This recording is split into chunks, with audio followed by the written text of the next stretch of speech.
Yes, Brad Ted, kapon sinabi natin na mahalaga po yung workplace is a place of worship. Hindi po yan segregation. Pag linggo, nasisimba sa trabaho, ako na on my own. Now, paano po ba natin mag-glorify si Lord sa workplace? Ayan. Minsan po may temptation yung pwede na yan. Hindi naman malalaman yan ni boss. Or minsan sasabi natin, ganito na talaga sistema dito, sumali ka na lang. Minsan, hindi malaking korupsyon ng issue. Minsan maliit lang, nasisimula. Minsan pabarya-barya lang sa petty cash. Minsan half-truth lang yung report mo. Or minsan we're cutting corners. Small lies, small compromises. Alam nyo po, naglumalaki yan. Because integrity po starts dun sa mga maliliit na test. Sabi po sa Kawikaan 10:9, ang topic po natin ngayon na integridad, may kapayapaan ang taong namumuhay ng matuwid. Ngunit ang masama ang pamumuhay ay malalantad. Sabi rin po rito, eventually it will be exposed. So pag sinabi po natin integridad, ibig po sabihin mo yan, it's whole, yung kabuuan. Hindi pwedeng may integridad ka rito sa isang area ng trabaho mawala. Yan po ay kabuuan. Integrity means consistency po sa private and even sa public. Magandang ehemplo po si Joseph, yung nasa Biblia po, no? Napanood niyo yung Prince of Egypt. Hindi naman po siya nagsimulang prinsipe. Siya binenta ng kanyang mga kapatid bilang alipin sa Egypt. At siya po yung namuhay bilang kasambahay, katulong o servant po nung panahon na yon sa bahay ni Potiphar. Walang CCTV, walang HR, walang accountability partner to. And then siya po ay nilulur nung misis nung amo niya para gumawa ng hindi karapat-dapat gawin. Okay? Pero tinanggihan niya to because integrity is not about reputation, it's about conviction. Araw-gabi, iniimbitahan siya nitong asawa na to. Hindi po niya ginagawa dahil sabi niya kahit wala ang amo kong lalaki, pinagkatiwala ang lahat except ikaw na misis niya. So pag tinignan niyo po, integrity often cost you. Kasi po, siya'y kinasuhan na itong misis ng false accusation of course, at siya po'y nakulong. Alam niyo yun?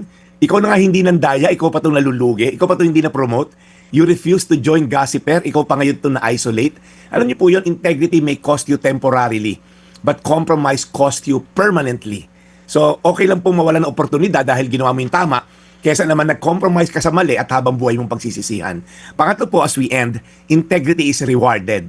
Alam niyo po ito si Joseph, nakulong, okay? Nang wala namang basihan. And then pagkakulong sa kanya, hindi pa siya pinanigan ng taong tinulungan niya sa kulungan until such time, dahil siya nakapag-interpret ng dream, nakarating po ron sa Pharaoh, and the rest is history. Pinatawag siya, na-interpret niya yung dream. He became the second most powerful man sa buong Ehipto. Kaya pag tinignan niyo po, God may allow your integrity to be tested before it can be trusted. Believe me, maliliit po na compromise, matetest ka sa malalaki, babagsak yan. Pero pag naipasa mo yung maliliit na kompromiso, napagtagumpayan mo ito, na pag ikaw po ay tama ang ginawa mo, you will be trusted for life. So again, meron ba mga kompromiso tayong ginagawa sa trabaho? Nag-uwi ka ba ng coupon ban? Baka yan lang, matest ka na. Pangalawa, yung boss mo, pag umalis, same pa rin ba yung behavior mo pag wala yung mga boss natin? So, gusto ko lang kayong encourage, yung workplace po can be a place of worship if we have integrity. Yung character po kahit walang nakatingin. Kawikaan 10:9, may kapayapaan ng taong namumuhay ng matuwid, ngunit ang masama ang pamumuhay ay malalantad. Tayo manalangin, Panginoon, minsan Lord, may mga justification kami sa mga kompromiso namin. Tagal ko na rito, hindi lumalaki sweldo ko. Mangupit na nga ako sa kumpanya. Mayaman na may kumpanya, hindi naman nila makikita kahit ganito, ganyan. So Lord, tulungan mo kami, Lord God, na kahit wala nakakakita, wala nakatingin, gawin namin yung tama. Because Lord, ikaw ay ultimately nakikita ang lahat ng galawan namin. So tulungan mo kami, Lord God, mapanlabanan ng mga temptasyon para mandaya, manggulang, 2 oras na yosi break. Lord, tulungan mo kami maging patas dahil eventually i-reward mo mga ito kahit hindi kami nakikita ng aming amo. Sa pangalan ni Jesus. Amen. Today's Reflection with Pastor Jeff Eliscopides.